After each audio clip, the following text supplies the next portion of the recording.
So a warm good morning to one and all who gathered virtually.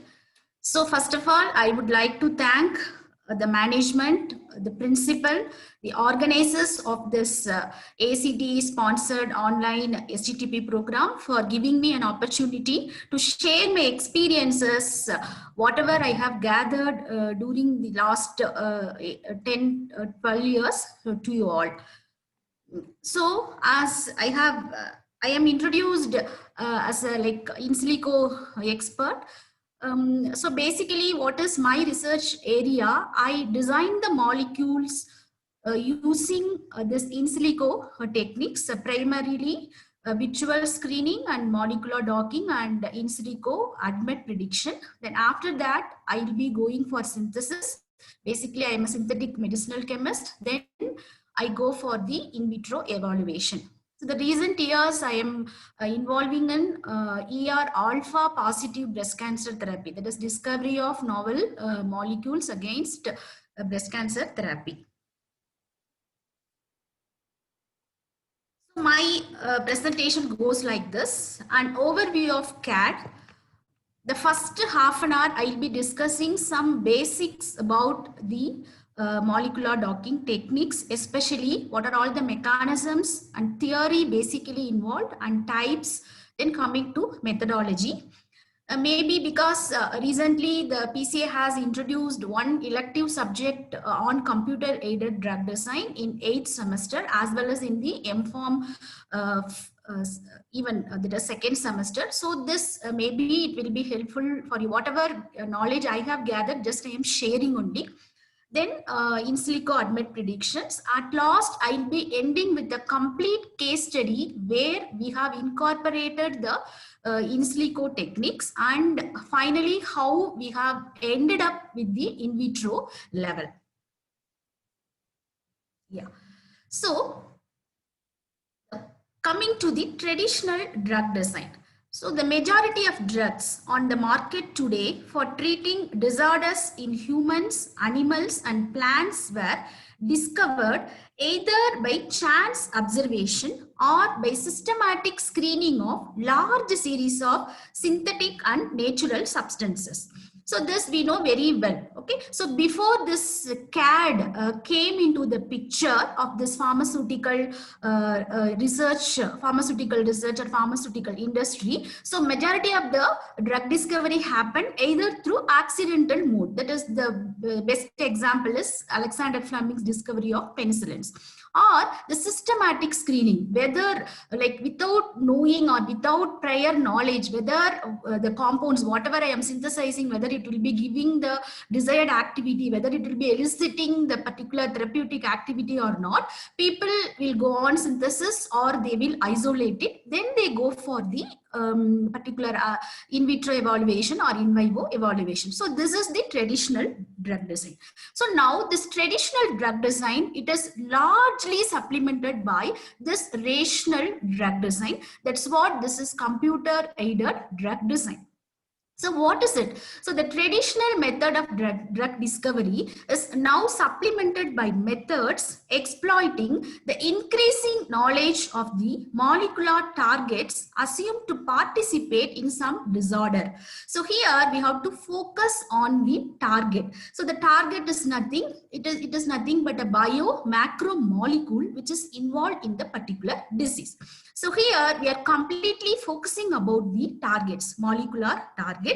Along with that, we should have some knowledge on computers and mainly the physical principles underlying the drug target interactions. Okay, so in 1980s, the use of computers was extended from data handling to a more prominent role in drug discovery. So the use of computers in the field of pharmaceutical research is typically designated as computer aided drug design or computer assisted molecular design, CAD or CAMD. So as I know, as I told you earlier, so this CAD, it is the combination of the multi-disciplines, okay? Starting with information technology, of course, one should have at least very basic knowledge about the usage of computers.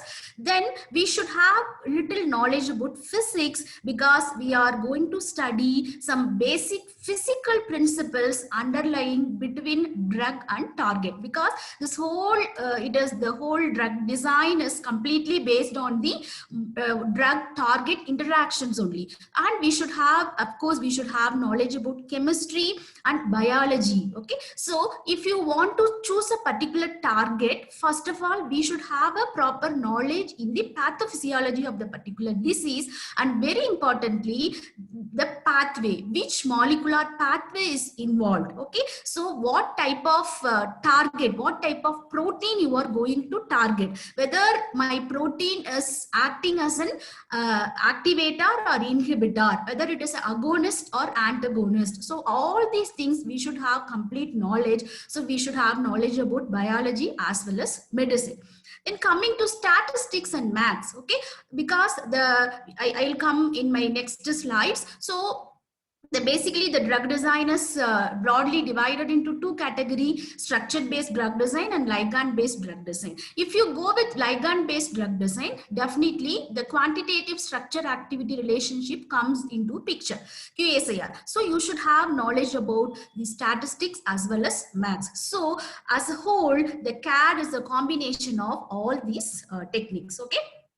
So CAD is a specialized discipline that uses computational methods to simulate drug receptor interactions to determine if a given molecule will bind to a target, and if so, what its affinity would be. Okay, so we are here simulating the drug receptor interaction. Okay, so a drug, a small molecule or drug, it is binding to a particular receptor. Okay, after binding, what is happening? Or in easy language, how strong the binding, how strong the binding affinity. So you will be measuring the binding affinity. So it's all comes under the simulation of drug receptor interaction. Okay, so in the broadest sense, CAD is the science and art of finding molecules of potential therapeutic value that satisfy a whole range of quantitative criteria, such as, for example,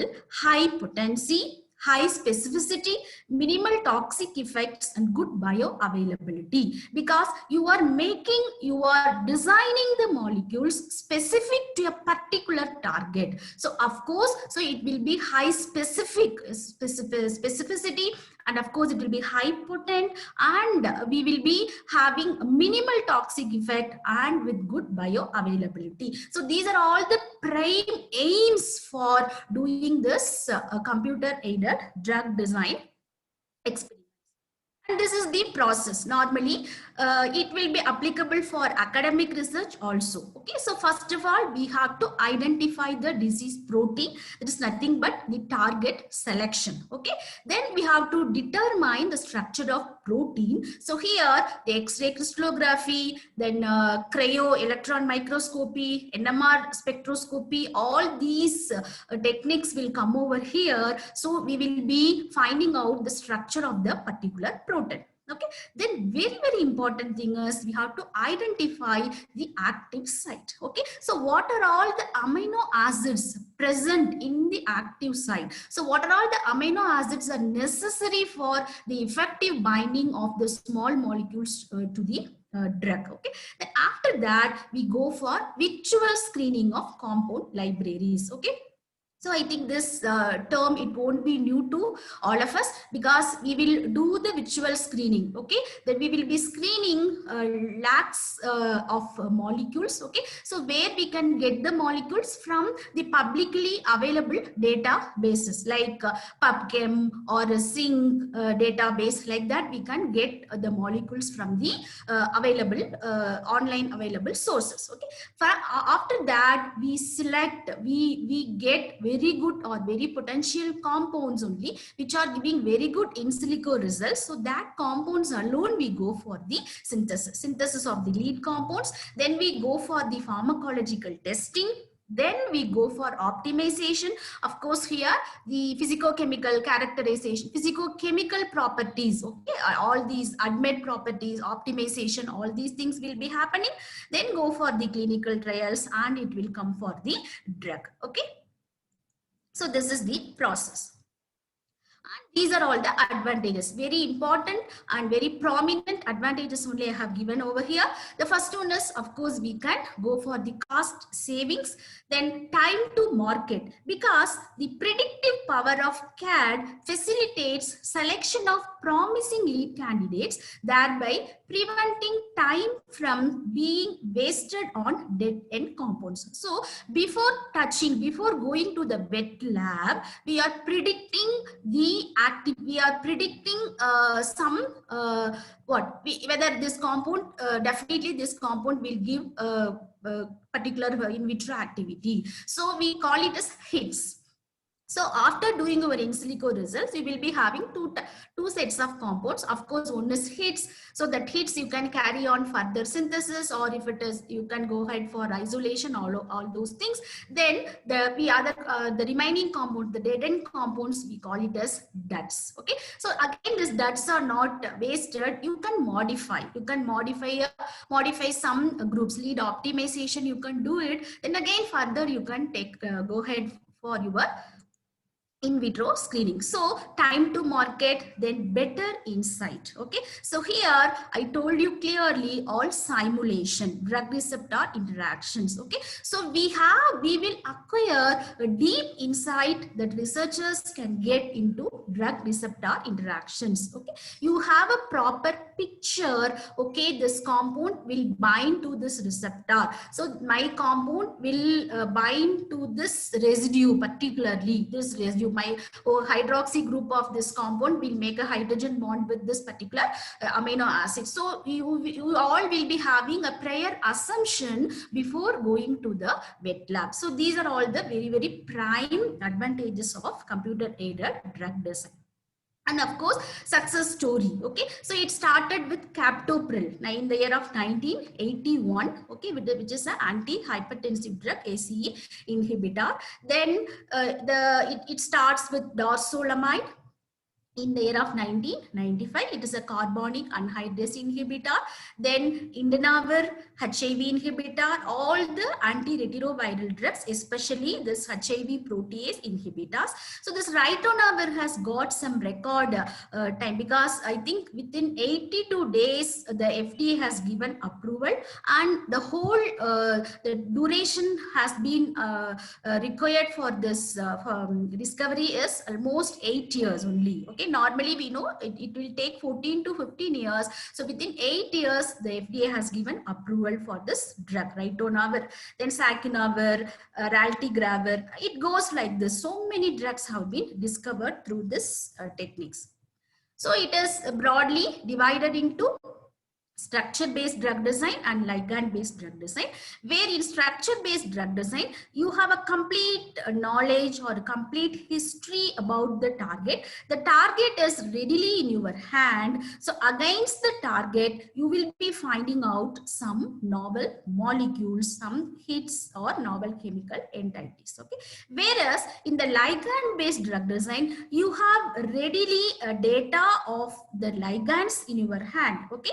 The small molecules in your hand. So based on these readily available molecules, you will be finding out this molecules are against which particular disease. So that is called as ligand-based drug design.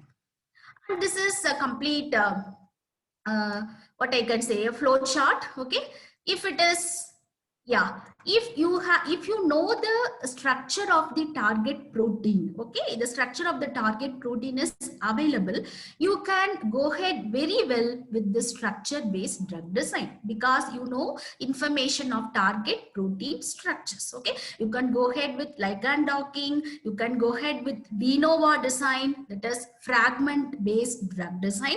Okay, where you start from scratch, you know the complete history about the target. Based on that, you design some molecules. Then you go with molecular dynamics. Of course, pharmacophore modeling also you can go ahead. Okay.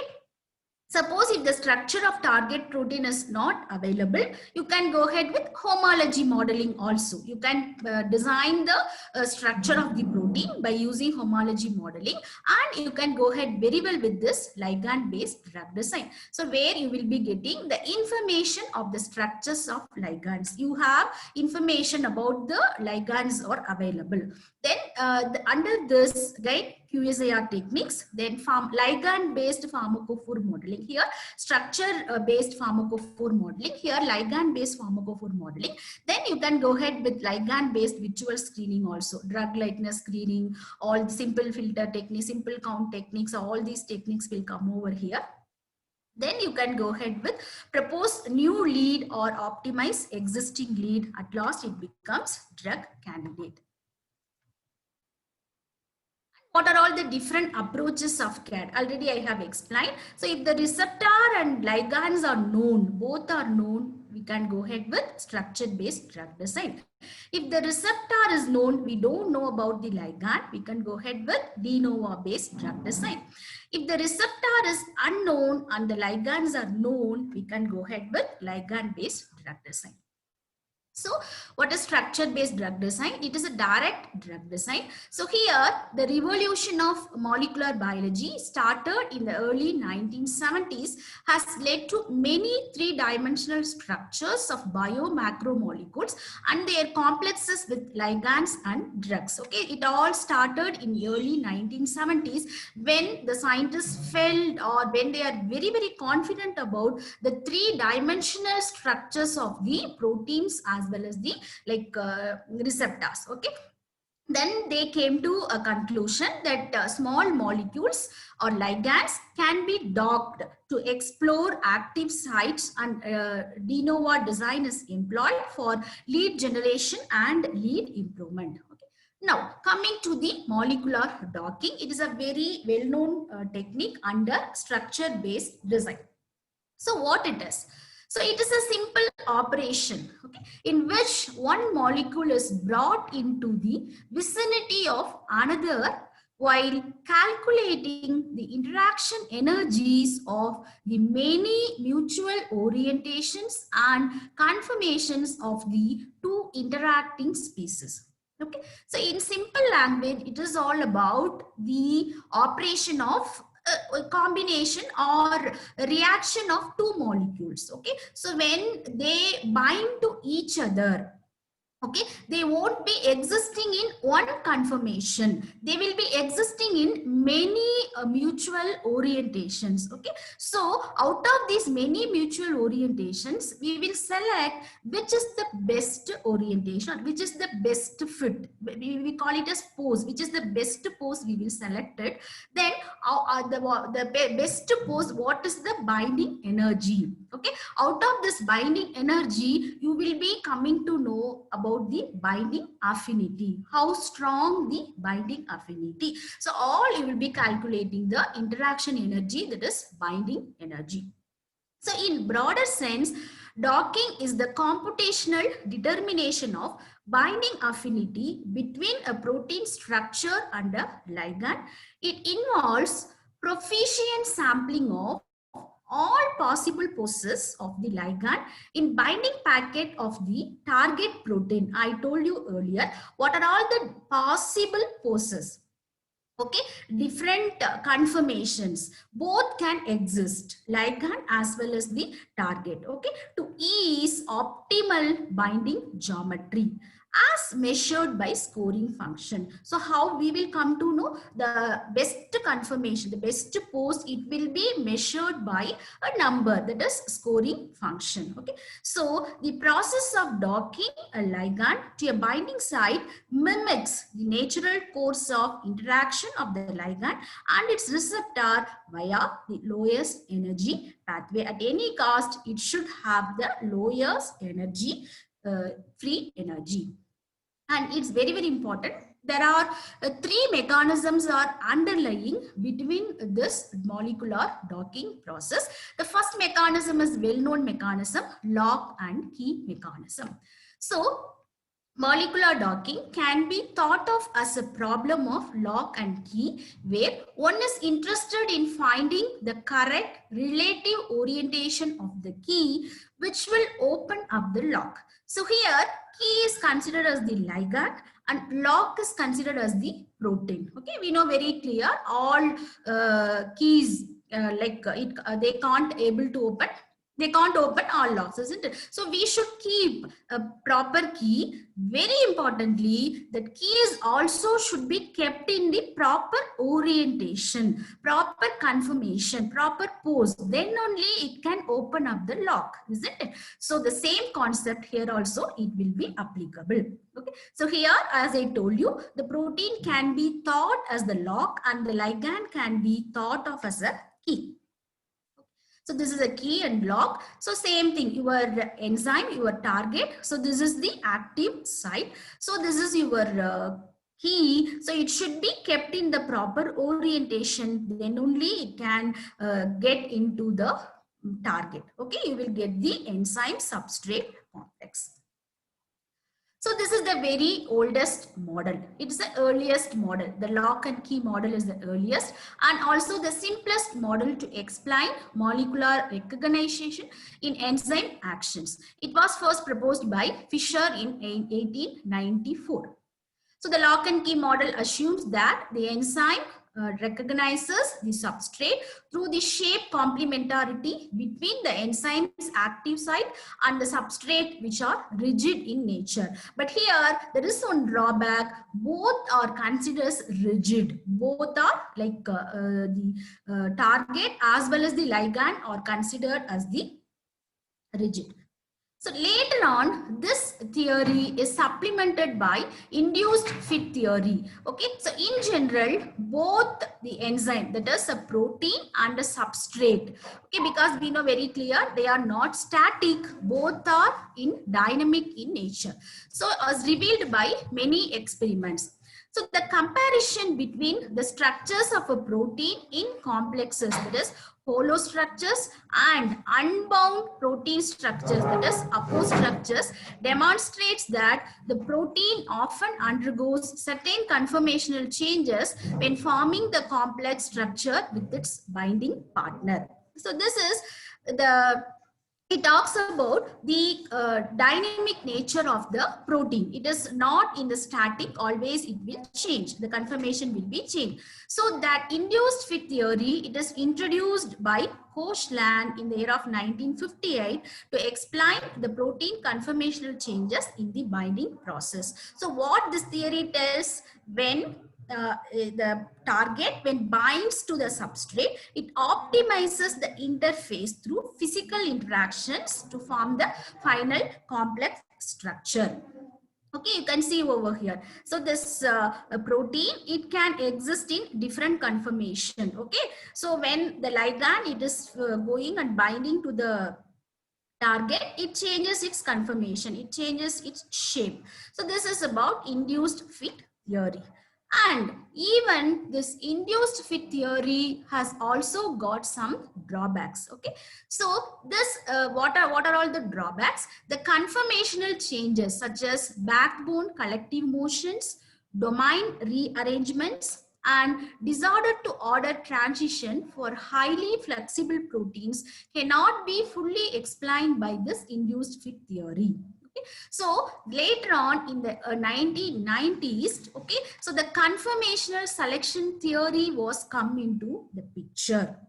So what it states, so it suggests that the unbound protein receptor fluctuates among multiple conformational states with their occupancy probabilities being determined by their relative free energies. Like, okay, so according to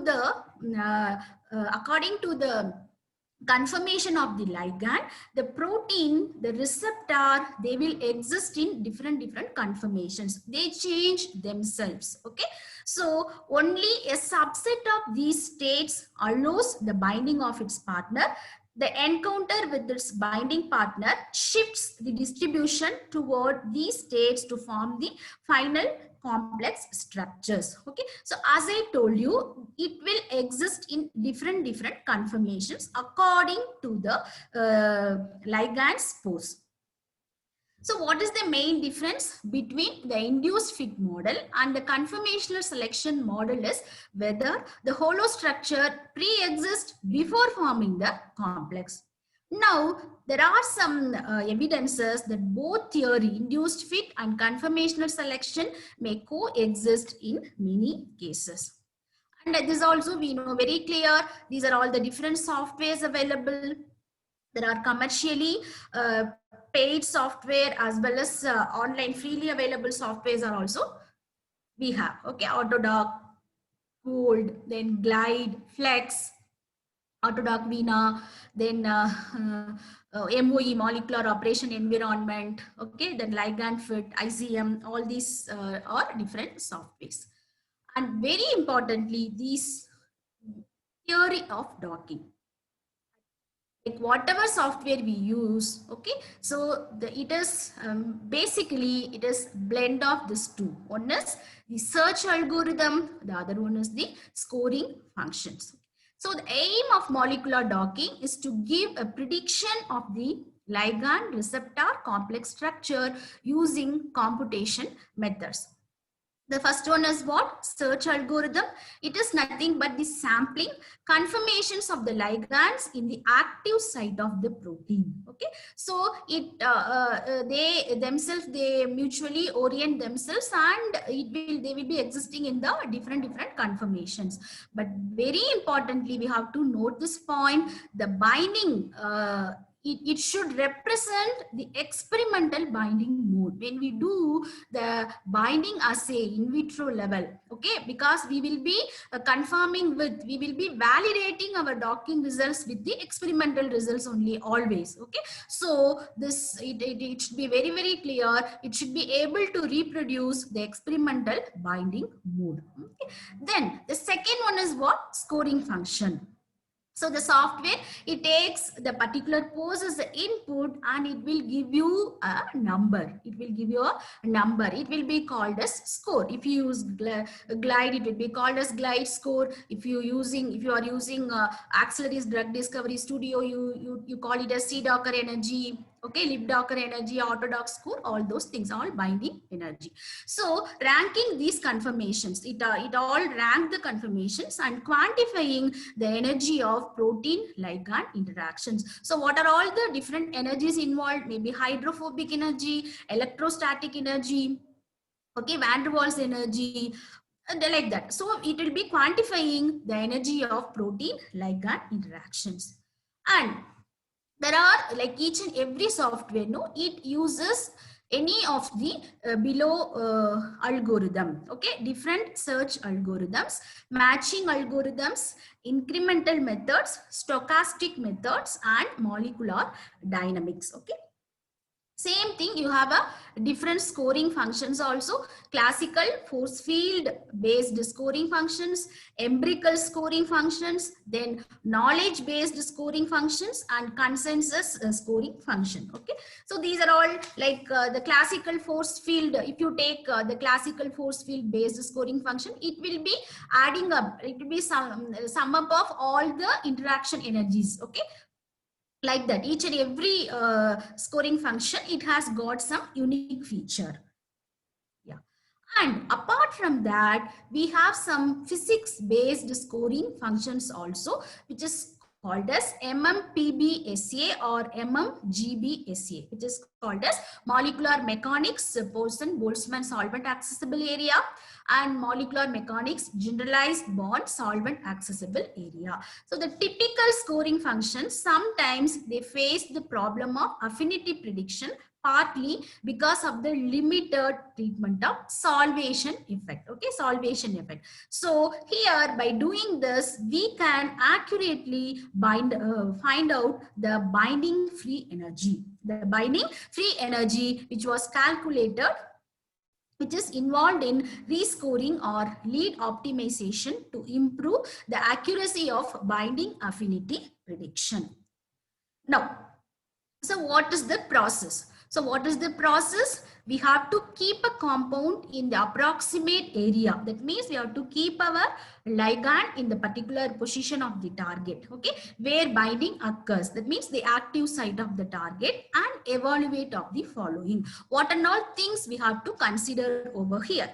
First, do the molecules bind to each other?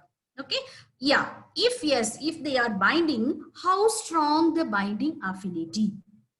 The third one is, how does the molecule or the protein ligand complex look like? Okay, what are all the intermolecular interactions? Then we have to quantify the extent of the binding. We have to calculate the binding energy. Okay, these are all the 4 things we have to keep in our mind. And this also, it may be like very old to us. There are 3 different methodologies. The first scenario is where you have rigid ligand and rigid receptor. Okay, so when the ligand and receptor are both treated as rigid bodies, the search space is very limited, considering only 3 translational and 3 rotational degrees of freedom. The second technique is where the ligand is flexible and the rigid receptor docking. Okay, so majority of the software uses this flexible ligand and rigid receptor docking. It is a common approach, as I told you. It's also a trade-off between accuracy and computational time. Okay. So it's treating the ligand as flexible while the receptor is kept rigid during docking. Almost all the docking programs have adopted this methodology where the ligand is flexible. Ligand is flexible and the protein is kept as a rigid. The third one is both soft docking. The ligand is flexible as well as the receptor is flexible. So the intrinsic mobility of proteins. The intrinsic mobility of proteins has been proved to be closely related to ligand binding behavior. So the conformer selection and conformational induction have been proposed to illustrate the flexible ligand protein binding process. So here we have to consider 2 steps. One is conformer selection as well as the conformer induction. So what do you mean by conformer selection? It refers to a process when a ligand selectively binds to a favorable conformation from a number of protein conformations, whereas the conformational induction describes a process in which the ligand converts the protein into a conformation that it would not spontaneously adopt in its bound state. The docking can be between protein and ligand, protein and protein, protein and nucleotide. Okay, and this is also, you know very well, the protein data bank. Okay, as on yesterday, 1,73,110 molecules, the 3-dimensional structures of the molecules have been fed into this protein data bank. So from this you can get the 3-dimensional structure of the protein. Because always we have some problem how to select the protein from the protein data bank. So we should consider these points. The first point is always the resolution of the structure should be minimum as possible to select structure with better quality. So preferably less than, the resolution should be less than 2 angstrom. The second one is always we should select the protein structure with known binding site and the natural ligand present in the structure, which is important for docking studies. Always we should select the apoform, and before selection we should have a complete knowledge whether the complete structure is available or not. Then we have to check it whether the particular target is wild type or a mutant or variant type. Okay, and always it is advisable we have to select the latest deposition year. When you select the protein, when you select the target, always we have to go for the latest structure availability. Okay, because sometimes the old techniques, no, the structures developed by old techniques, you have the missing side chains made. Of course, in the softwares also you have some provisions. When you prepare the proteins, even you have some options, you can give the missing side chains also automatically filled up. But it is always clever that we have go for the latest structural availability of the protein. Then coming to the force fields, energy minimization. Each and every software, it uses different force fields for the energy minimization. Okay, so a force field is a set of equations and parameters which, when evaluated for a molecular system, yields an energy as a function of the atomic coordinates. This energy expresses the cost of structural deviation from ideal values. So normally the force fields used in molecular mechanics consider the molecular system as a collection of classical masses held together by classical forces. Okay, so there are so many force fields are available, starting with OPLS, optimized potential liquid simulation, then CHARM. CHARM will be used in Axley's Drug Discovery Studio, chemistry of Harvard Molecular Mechanics, like that AMBER, then CVFF. So these are all the different force fields where like different softwares will utilize these force fields. And this is a typical docking workflow, whichever, like whatever software you use it. So of course, the first one is target selection and target preparation. Same way, ligand selection and ligand preparation. Then you have to go with docking. Then you have to evaluate the docking. This evaluation part is very important, because everybody can do the do all these docking process and all. How you are interpreting for your experimental model, that is very important thing. Okay, sometimes the scoring function alone, it won't give you. Sometimes you have to see the amino acid interactions. Based on that, you have to modify your structure. So the interpretation part is very important. Okay, yeah. So this is the first we start with ligand. You can suppose in ligands also, you can get it from the publicly available databases also, or you can design your own library, okay, according to your synthetic feasibility. Okay, I prefer always synthetic feasibility will be very important, because as academic researchers, we do have certain hurdles, okay, for funding and all. So always I choose what was synthetic feasibility. You design based on that, you design the molecule. Then you can check the novelty by SciFinder. Then very well you can go ahead with the synthesis. That's what I used to tell to my students. So you can go for this small drug molecules. Then you have to select the ligand selection, native, then actives, inactives, decoys, all those things you should avoid it. Then you can go ahead with hydrogens and charges, generate stereoisomers, set torsion angles. Then you have go for preparation of ligands. Same thing, this side you have protein, receptor, it may be protein or nucleic acid or enzymes, transform coordinates, then delete heteroatoms, delete surplus water, then add polar hydrogens and charges. It may be like it will be very basic thing. Then according to the particular software, it varies, it may vary.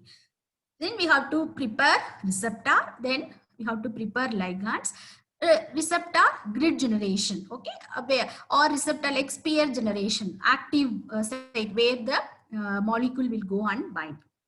The docking executed. Very importantly, you have to validate the docking algorithm. Okay, I'll tell you how to validate it. Then you have to analyze the generated code of the dock molecules. Then we have to interpret the docking results and identification of key interacting amino acid residues. This is very important, the interpretation part. Okay, so this is what are all the steps involved by using GLIDE software, Schrodinger GLIDE software. So this is the protein. You have to go for pre-process, add hydrogen, fill the missing loop using a prime, then study of enzyme topology. So I think these are all the different steps. At last we should do this. And this is one typical example how the scores will appear. So this side, all my design compounds, and these are all the scores. And we have compared our scores with the standard. These are all made for the ER alpha positive breast cancer. So we have compared with tamoxifen. Always, that is also one more point. We can always compare the docking results scores with the known inhibitors or known activators. This is the one binding energy, that is G-score calculation.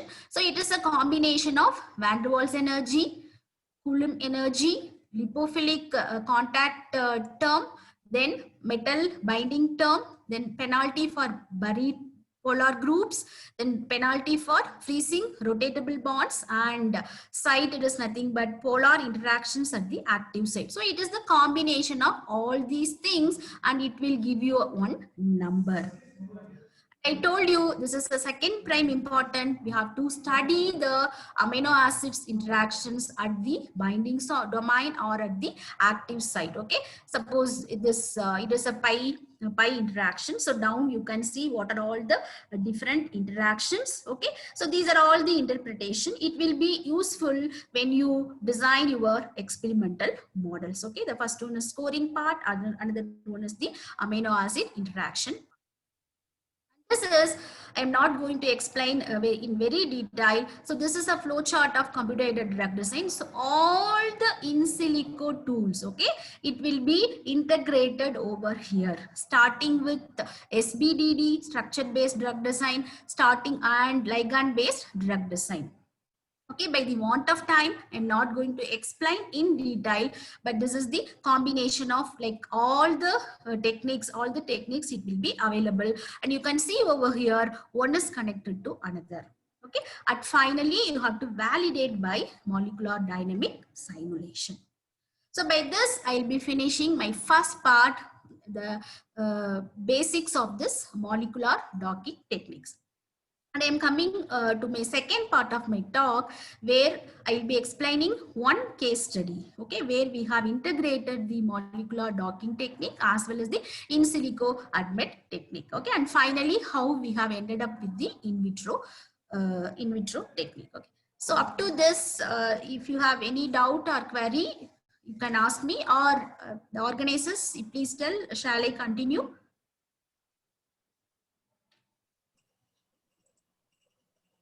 Any queries?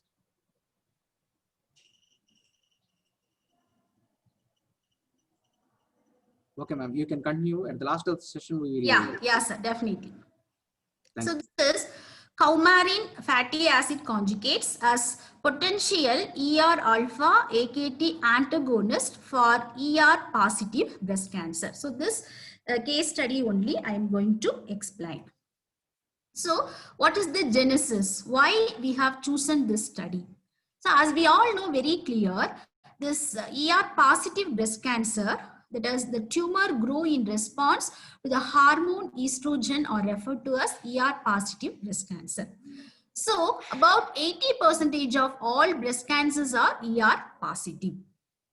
Then it was found that the resistance and estrogenic activity of conventional anti-estrogens major cause of treatment failure and ultimately death in the breast cancer.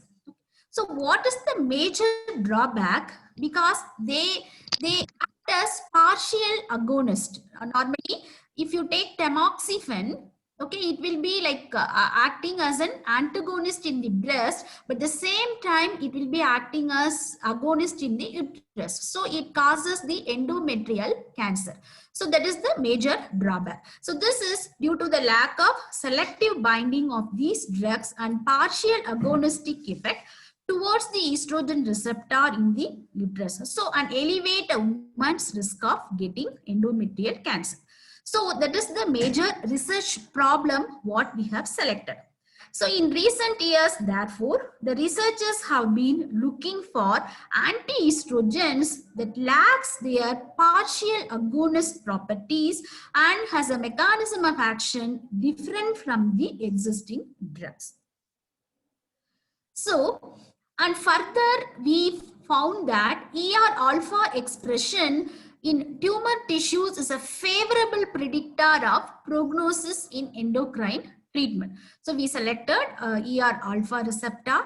Then the second one is this ER alpha is also controlled by extracellular signal activated kinases such as AKT1G.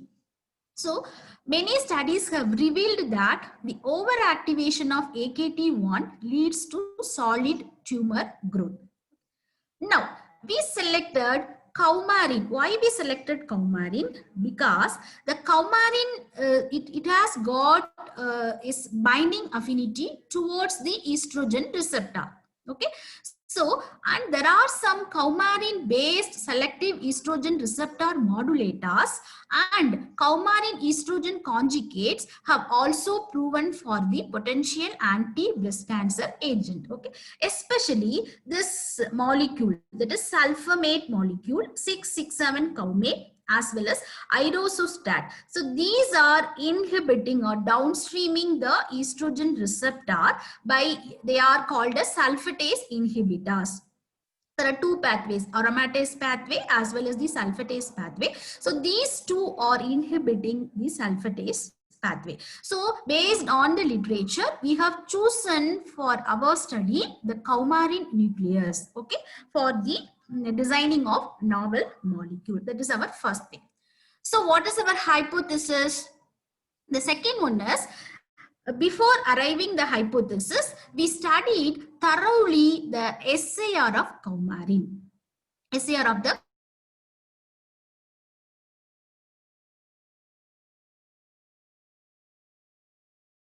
keto group. If we replace the keto group, the activity decreases. That, okay, we have come to know. Then the long alkyl and alkenyl substitution increases lipophilicity and potency. Okay, and decrease IC50 value less than 100 microgram. Okay. Then we came to know very important and interesting point that if we attach a NH chemical bridge, we attach a linker, NH linker, it increases the ER alpha inhibitory activity. So that's what we have very importantly we have seen. And CH3 addition abolishes anticoagulation effect. Okay, we know very clear coumarin is having anticoagulant property. So if we add CH3, the anticoagulant activity is completely masked. And this side, the R3 position, if we substitute these groups, the activity increases, as well as again NH and CH2 aromatic substitution and nitrogen bridge. It's very, very important. The nitrogen bridge, it down regulates ER. So all these things, no, we have thoroughly, we have taken a survey, and based on that, we developed a hypothesis that, what is our hypothesis?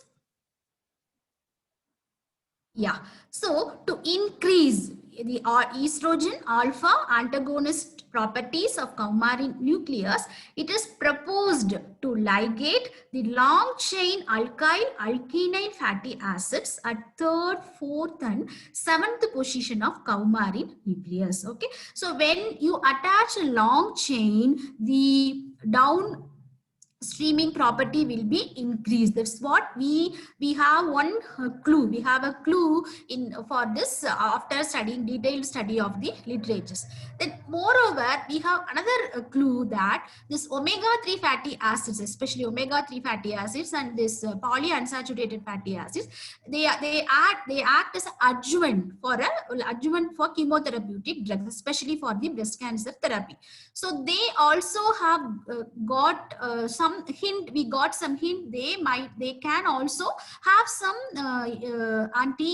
like breast cancer property or ER alpha inhibitory property. So with these two clues, we developed a hypothesis. We will be attaching these long chain fatty acids at the 3rd, 7th, 4th position of the coumarin nucleus. That is our solid hypothesis. Okay, so it will inhibit the estrogen, it down regulates the estrogen estrogens, coumarin fatty acid conjugate. So what is our hypothesis? We just taken a nucleus and we wanted to attach the fatty acid moiety. So this is our objectives. As I told you, the first objective to design some novel coumarin fatty acid conjugates, a specific ligands targeting ER alpha as well as the AKT, because the AKT one regulates the ER alpha. So both dual targeting in ER alpha signaling by in silico docking and ADMET studies. Then after that, what is our second objective? To synthesize and characterize selective coumarin fatty acid conjugates having good in silico results. Then we have to validate the in silico results by carrying out suitable in vitro techniques.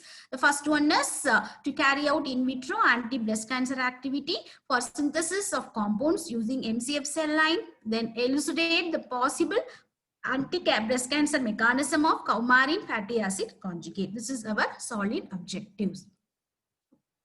Then we have designed almost 72 compounds we have designed. So we have chosen like this. First we have taken, we wanted to attach the long chain fatty acid at the 7th position. We wanted to attach over here, 7th position by simple Fischer esterification method. So what is the rationale to increase the breast cancer activity? Then the fatty acid substitution at 3rd, 4th, 7th position using nitrogen linker by using hydrazine hydrate. So what we did, we introduced a linker between this long chain fatty acid and the 7th position of the coumarin moiety, as well as the 4th position also, third position also. Here we have used the different hydrazine hydrates. Okay. So what are all our rationale? To increase the permeability, because this is a cellular receptor. This estrogen receptor is a cellular receptor. So to increase the permeability, here we use this strategy, as well as the lipophilicity increasing the lipophilicity with receptor binding affinity. Then what is the next strategy? We introduced the sulfur-mate moiety, fatty acid substitution at 4th and 7th position with sulfonamide group. So it induces the down regulation. So based on this, we have designed our own library. Yeah, so we have developed 72 compounds. That is our library. So that 72 compounds we have docked with the ER receptor like 2IOG. Then we have done the ADMET studies. Then we have optimized with this binding free energy MMGB-SA approach. So this is our in silico study flowchart. And after that, we have validated the target protein. One is the well-known method. You might be knowing the Ramachandran plot. It is for validation of the prepared proteins. All the amino acids are in the favored region. Then the second one is what we did. We have taken out the crystallized ligand, okay, and the co-crystal, what is present in the naturally along with the receptor, and we have done the superimposed both the native ligand as well as our compound. Okay, it should not be less than 2 angstrom. So that is the second validation for the target protein. And this is the scoring results. So here we have taken 2 standards. One is the fulvestrant, the pure estrogen receptor antagonist. The other one is the tamoxifen selective estrogen receptor modulator. So these are all our designed compounds. Some compounds are near about the score of the standards, that is minus 13.6, minus 10.8, and some compounds are more than that. Okay, so we know preliminary, and we have selected the 20 compounds based on this scoring for our further synthesis. Then the same selected compounds, we have checked the preliminary safety by using the in silico ADMETS technique by QuickProp version 5.3, and we came to know all are under the recommended values. Then we have gone for the binding free energy calculation by using prime MMGB SA approach, and we came to know the van der Waals force is the very binding prime force for having this prominent binding affinity. So we selected, we came to a conclusion that we can go ahead with this 20 compounds. Then we adopted 4 different synthetic schemes. Before that, we confirmed the novelty. We confirmed the novelty by using SciFinder. Then after confirming the novelty, we have gone for these 4 different schemes. Any one scheme I'll explaining for want of time. So we have taken, I think this is the basic synthesis. You might be knowing the Pechmann synthesis of condensation of resorcinol and ethyl acetoacetate. And after that, this just we have done with the esterification. Meantime, we prepared the different fatty acid chloride. We have taken three saturated fatty acids, stearic acid, palmitic acid, myristic acid, and one monounsaturated fatty acid, oleic acid, and linoleic acid, polyunsaturated fatty acid. Okay, so the different fatty acid chlorides have been prepared. Then the prepared fatty acid chlorides have been conjugated with the seventh position by the simple esterification process. This is the scheme 1. So these are all the physical characters of synthesized compounds. Then, as I told you, we have introduced the linker, hydrazine hydrate linker. So for that, what we did, we prepared acetyl coumarins. Okay, that is, we have taken ethyl chloroacetate. So just we expanded this ring. We made an ester, that is this ethyl chloroacetate, it has been joined to this. So we have made an ester.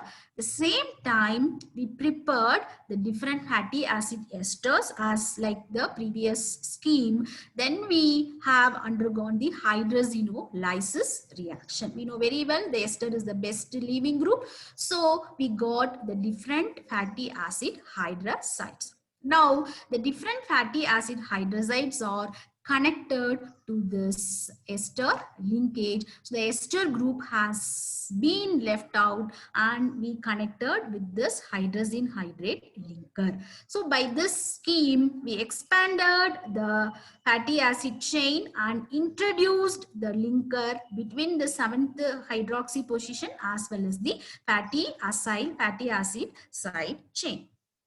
We have characterized physical characters of synthesized compounds.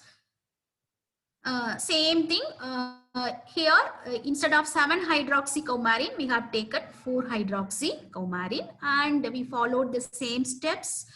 We prepared the fatty acid, the prepared fatty acid hydroxides are conjugated with the 4th position. So we prepared the 4 fatty acid coumarin hydroxides.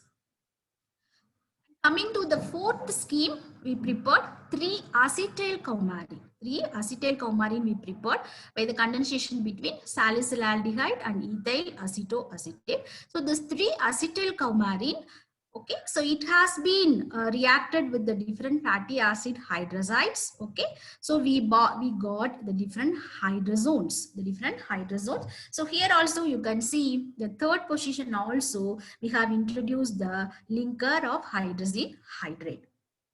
Then all the prepared compounds are characterized by using like IR spectroscopy technique, then 1H NMR, mass spectra, then fragmentation pattern, then purity also ascertained by like DSC. Yeah. Then finally, we came to the in vitro part. So what we thought, okay, we go for the cytotoxicity studies. So we have done cytotoxicity studies for all our compounds, 20 compounds. We compared with the plain coumarin nucleus, and the standard has been like fulvestrant has taken as a standard. Okay. So the IC50 value of fulvestrant is 20.36. and almost all the compounds are like it is more than okay, and we have chosen two compounds which are nearing to the standard. One is SaC2, stearic acid substituted, then linoleic acid substituted, LNAC2. So these two compounds have been extensively studied for further studies like estrogen receptor alpha binding assay, gene expression studies, all those things we have chosen these two compounds. So these are all the cell morphological changes controlled and standard and our two compounds. Then the next study we have gone for cell proliferation or wound scratch assay.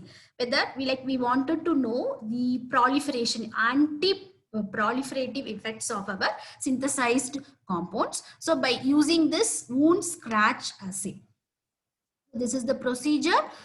Cells were seeded on well plate. Wound was made by scraping using microtip, and the plates were rinsed with serum free medium. Then the cell treated with controlled, standard and SaC2 and LNAC2. That is our synthesized compounds, and we have observed the changes under microscope and photograph. Okay, you can see over here, this is the 0R. The wound has been made and the length has been measured.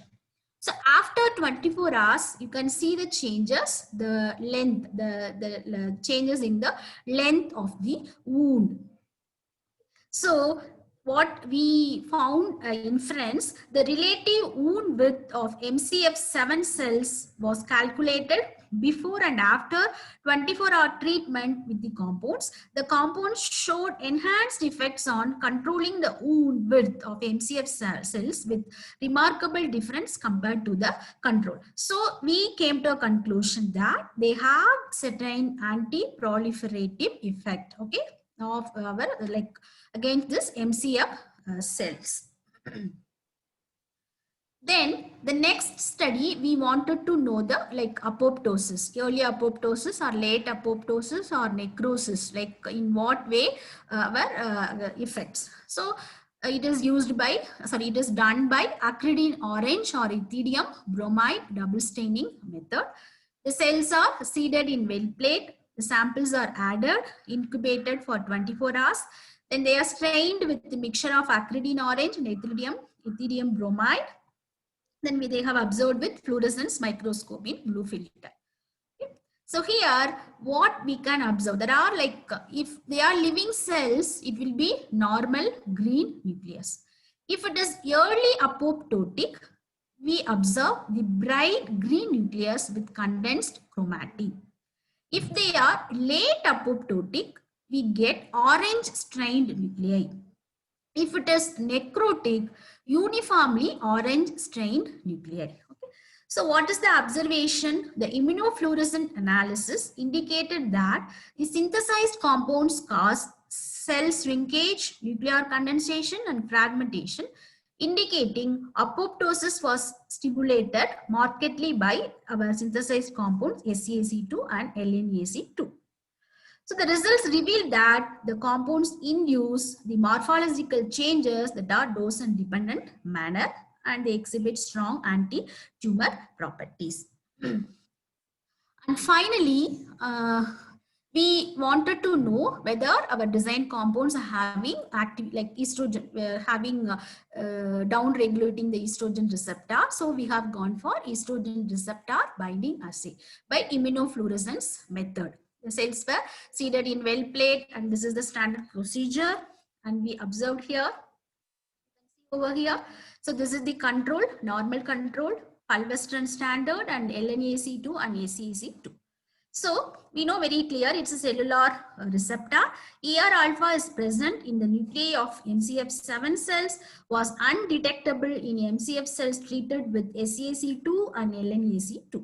In contrast, the control treated cells showed intense nuclear staining, indicating that the synthesized compounds can inactivate ER alpha signaling pathway. The compounds that show increased ER alpha degradation and hence inactivate the ER alpha pathway. Okay, so we came to know that it is doing something in the ER alpha signaling pathway. And we end up with the gene expression study by RT-PCR method. Okay, so the mRNA levels of AKTG1 gene in MCF7 cells was also determined using RT-PCR assay to investigate the underlying mechanism by which SEAC2 decreases the expression of ER alpha. So we know very clear the causative role of AKT1 gene in ER alpha positive breast cancer was also studied. Western blot analysis demonstrated that the compound SEAC2 downregulated the expression of ER alpha receptor and AKT1 gene. Okay. These are all the images of protein separate like estrogen as well as the SEAC. So finally, we concluded that our design and synthesized compound, it is acting on two pathway. One is estrogen receptor, estrogen dependent mechanism. Another one is estrogen independent mechanism. So we have got a clue that not only it is effective on ER alpha specific breast cancer, it may also have effect where the AKT plays the major role. So we have got some correlation with our in silico as well as our in vitro results. Yeah, so this is like one of my PhD student, Miss Jamira, has carried out all this work and we could publish in Anti-Cancer Agents in Medicinal Chemistry. So as I told you, I am working on this ER alpha positive breast cancer. So this is our recent paper. Like now we are working on different mechanisms. Now we have turned to BRCA1 mimics. Okay, where mimetics, BRCA1 mimetics, we are designing some BRCA1 mimetics, okay, which acts on the ER alpha receptor pathway. Okay, my one of my students, Shyam, is doing it, and these are all our other papers which are related to the ER alpha specific breast cancer properties. So with this, I'll be acknowledging His Holiness Swamiji Suturmat and JSS Academy of Higher Education Research, Pro Chancellor Dr. B. Suresh, Registrar and Vice Chancellor, and the Principal Dr. S.P. Dhanapal. He is my PhD guide and mentor, as well as my department HOD, Dr. Muhammad Afzal Azam, and all my colleagues and all my students, PG and PhD students, and I'll be thankful to all the scientists in Schrodinger LLC Bangalore and Altem Technologies, especially Miss Divya. She is a very good friend of mine. So with this, I'll be thanking.